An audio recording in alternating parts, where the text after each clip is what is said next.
नमस्कार दोस्तों, जय श्री कृष्ण, राधे राधे। प्रिय मित्रों, एक बार आपका फिर से सन्यासी जी के चैनल पर स्वागत है। दोस्तों, क्या आप जानते हो, मरते दम तक हर पत्नी अपने पति को इस अंग को क्यों नहीं छूने देती है। दोस्तों, आज की वीडियो बहुत ही ज्ञानवर्धक और प्रेरणादायक है। प्यारे दोस्तों, निवेदन करना चाहूंगा कि वीडियो को अंत तक देखना ताकि पूरी बात आपके समझ में आ सके, क्योंकि पूरा ज्ञान ही सफल होता है। आधा अधूरा ज्ञान किसी मतलब का नहीं, किसी काम का नहीं। इसलिए वीडियो जब भी देखें तब पूरा अवश्य देखें। और अभी तक आप लोगों ने मेरे चैनल को सब्सक्राइब नहीं किया है तो मेरे चैनल को अभी सब्सक्राइब कर लें, ताकि आने वाली वीडियो का नोटिफिकेशन सबसे पहले आपके पास पहुंचे और आप उसका सीधा फायदा उठा सकें। और हाँ, कमेंट में जय माँ लक्ष्मी अवश्य लिखें, जिससे माता लक्ष्मी की कृपा से आपके घर में धन की वर्षा हो। तो आइए प्यारे दर्शक बंधुओं, हम इस वीडियो के माध्यम से जानेंगे कि स्त्री का कौन सा वो अंग है जिसे पत्नी पति को कभी नहीं छूने देती। तो बने रहिए वीडियो के अंत होने तक। प्यारे दर्शक बंधुओं, कहा जाता है कि पति और पत्नी का रिश्ता अटूट रिश्ता है। एक मार्ग पर चलते हुए उन दोनों में इतना प्रेम होता है कि एक दूसरे की इच्छा के अनुसार चलते हुए अपना जीवन गुजारते हैं, सुख दुख बांटते हैं। लेकिन फिर भी इस अंग को अगर पत्नी अपने पति को कभी छूने नहीं देती तो पति गरीब होता है। सिंगल द्वीप में एक नरसिंह नाम का राजा राज करता था। वो राजा अपनी रानी से बहुत प्रेम करते थे और रानी भी नरसिंह राव से बहुत प्रेम करती थी। उनके घर में सुख शांति और धन दौलत की कोई कमी नहीं थी। उनके खजाने हमेशा धन दौलत से भरे रहते थे। प्यारे दर्शक बंधुओं, वो राजा नरसिंह राव अपनी रानी से इतना प्रेम करते थे कि उनकी रानी की बड़ी या छोटी जो भी ख्वाहिश होती थी वो तुरंत पूरी होती थी। इसलिए नरसिंह राव राजा के जीवन में और उनकी पत्नी के जीवन में कभी दुहक आया ही नहीं था। एंड इसलिए वह दुख से अनजान थे।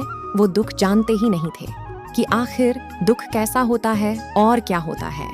खुशी खुशी वो दोनों अपने जीवन को बिता रहे थे। उनका जीवन में कोई समस्या थी ही नहीं। भगवान की ऐसी कृपा थी और राजा नरसिंह राव अपने सिंगल द्वीप की बहुत ही सुंदर सेवा किया करते थे। एंड सब लोग उनसे बड्डे प्रसन्न थे। एक दिन रानी अपने महाराज से कहने लगी कि महाराज, आज हमारी एक इच्छा हो रही है। तो राजा कहने लगे, निसंकोच होकर के बोलो रानी, तुम्हारी क्या इच्छा है।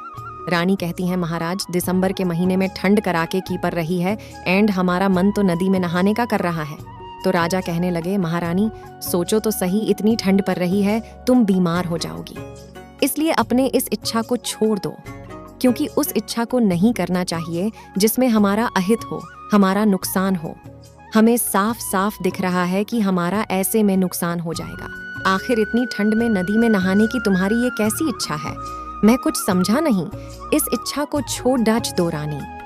राजा कहते हैं, रानी तुम बीमार हो जाओगी, स्वास्थ्य खराब हो जाएगा, इसलिए मेरी बात मान करके तुम्हें इच्छा को छोड़ डाच दो। रानी कहती है, महाराज, यदि तुमने मेरी आज ये हठ पूरी नहीं की, इच्छा पूरी नहीं की, तो मैं समझने में देर नहीं करूंगी कि आप मुझसे प्रेम नहीं करते और जीवन में मैं कभी भी आपसे कुछ दोबारा नहीं मांगूंगी। कहते हैं ना प्यारे दर्शक बंधुओं कि राजहट, स्त्रियां हट और बाल हट यह सबसे बुरी हट होती है। एंड अगर ये तीनों किसी बात की जिद कर लें, हट कर लें, तो कुछ भी हो जाए उस जिद को पूरा करके ही रहते हैं। इसलिए इनसे हमेशा दूर बच करके ही रहना चाहिए। अब रानी की जिद देख करके राजा नरसिंह राव झुक गए, क्योंकि वो रानी बार बार उसी बात को कह रही थी। फिर राजा ने कहा, ठीक है, तुम अपनी इच्छा पर डटी हो तो ठीक है। तुरंत ही राजा ने सिपाहियों को आदेश दिया और कहा कि हमारी रानी नदी में स्नान करने के लिए जाएंगी, तो नदी की ओर जितने भी मार्ग जाते हैं उन मार्गों को बंद कर दो और जिस मार्ग से रानी जाए उस मार्ग को साफ सुथरा बना दो। उसके बाद सिपाहियों ने ठीक वैसा ही किया। तब राजा नरसिंह राव कहते हैं कि रानी, अब तुम स्नान करने के लिए जा सकती हो और स्नान करके जल्दी ही लौट करके आना। तब रानी कुछ सहेलियों को साथ में लेकर के नदी में स्नान करने के लिए रथ पर बैठ जाती है। एंड कुछ ही देर में वह नदी के किनारे पहुंच जाती है। रानी प्रसन्नता पूर्वक उस नदी में स्नान करने लगती है और रानी खूब देर तक नहाती है। इधर कड़ाके की ठंड भी पड़ रही थी। प्यारे दर्शक बंधुओं, नहाते नहाते रानी को ठंड लगने लगी और जोर से लगने लगी। जब रानी को रुका नहीं गया तो उसने अपनी सहेलियों से कहा, सखियों, जाओ कहीं से घास फूस इकट्ठा करो और उसमें आग लगाओ। मैं उसके ताप से अपने शरीर को गर्म कर लूंगी। मुझे बहुत ठंड लग रही है, सहन नहीं हो रही है।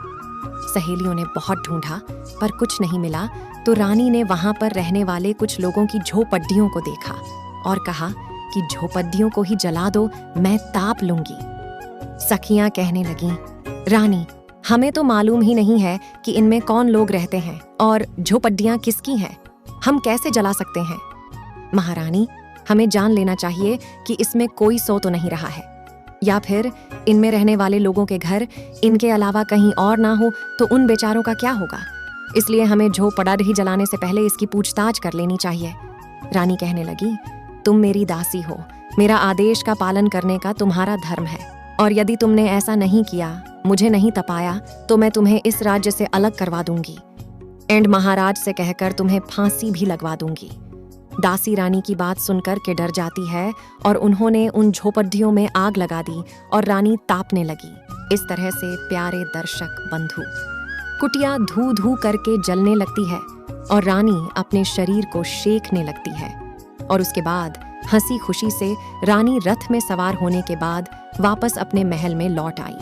और जब दूसरा दिन हुआ, राजा नरसिंहा राव जब राज दरबार में जाकर के विराजमान होते हैं तो उन कुटियों के रहने वाले लोग त्राहिमाम त्राहिमाम कह करके राजा की शरण में आ गए। वो सब बेचारे गरीब लोग कहने लगे, महाराज, हमारी रक्षा करो, हमें न्याय चाहिए।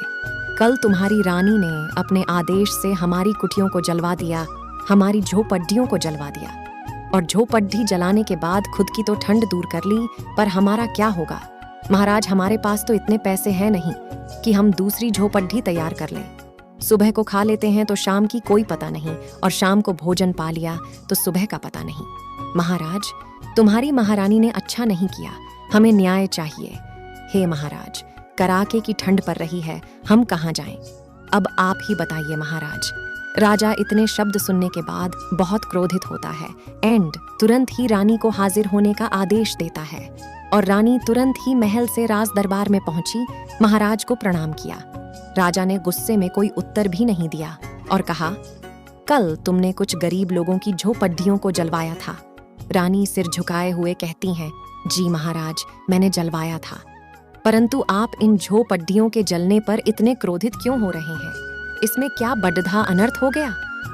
तब रानी कहती हैं, महाराज, अरे ऐसे ऐसे राजा हुए हैं जो लोगों को अपनी रानी के लिए फांसी पर भी चढ़ा देते हैं, कुटियों को भी जलवा देते हैं, मकानों को भी तुढ़वा देते हैं, सुंदर महल भी बनवा देते हैं, और महाराज, मैंने वो कुटिया जला दी तो आप इतना क्रोधित हो रहे हैं।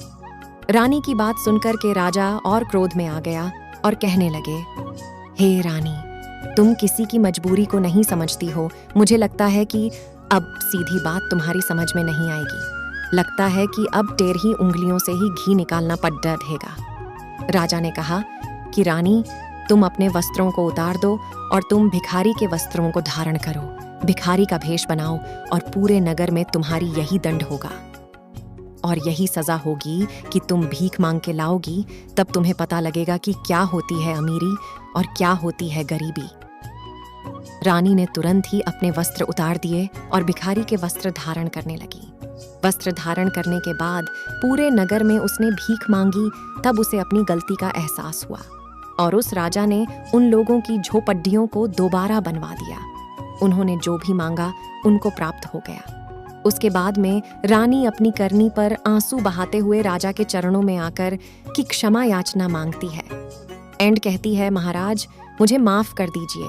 मैं समझ चुकी हूँ कि आखिर गरीबी होती क्या है, कितना दुख और कष्ट होता है, मुझे एहसास हो गया। उसके बाद राजा अपनी रानी को माफ करके हृदय से लगा लेते हैं एंड उस दिन से राजा और रानी गरीबों की बहुत सेवा करते थे, बहुत मदद भी करते थे। तो प्यारे दर्शक बंधुओं, आइए अब हम वो बताते हैं कि आखिर पत्नी पति को कभी कौन सा ऐसा अंग नहीं छूने देती। देखिए, सब लोग जानते हैं कि पति से तो कुछ छुपा नहीं है, पत्नी का हर अंग छू सकता है।